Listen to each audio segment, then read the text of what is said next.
Bonjour à tous et bienvenue sur ma nouvelle vidéo. Alors aujourd'hui je vais faire une vidéo très rapide pour vous apprendre comment faire la couture anglaise. Petite chose assez amusante à savoir sur ce terme, en français on dit couture anglaise et en anglais on dit French seams qui signifie couture française. Du coup à qui vraiment appartient cette couture, enfin qui l'a créée, ça on ne sait pas trop. Donc je ne vais pas blablater pendant longtemps sur cette introduction et je vous laisse tout de suite découvrir comment la réaliser.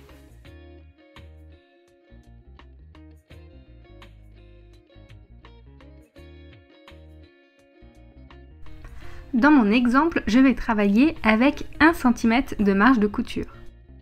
Prenez vos deux morceaux de tissu, par exemple votre dos et votre devant, et distinguez bien l'endroit et l'envers.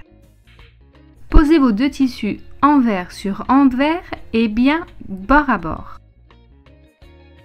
Afin d'être sûr de coudre bien régulièrement, à l'aide d'une règle, tracez une ligne à 5 mm du bord. Il va falloir coudre sur cette ligne.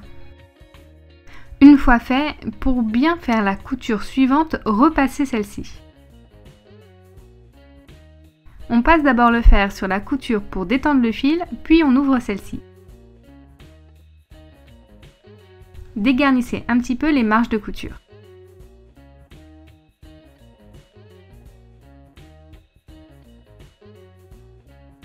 Une fois repassé, on rabat les tissus l'un sur l'autre, endroit sur endroit ce coup-ci.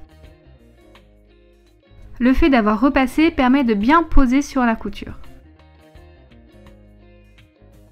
Il ne reste plus qu'à coudre à 5 mm du bord.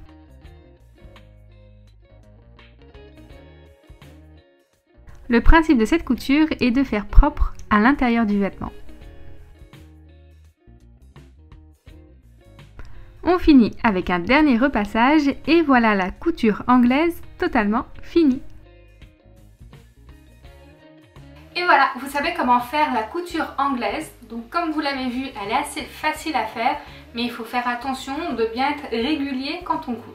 On va essentiellement la trouver sur des chemises, donc particulièrement chez les hommes, où ils font du coup leur couture sur les côtés, mais également sur les épaules avec cette finition.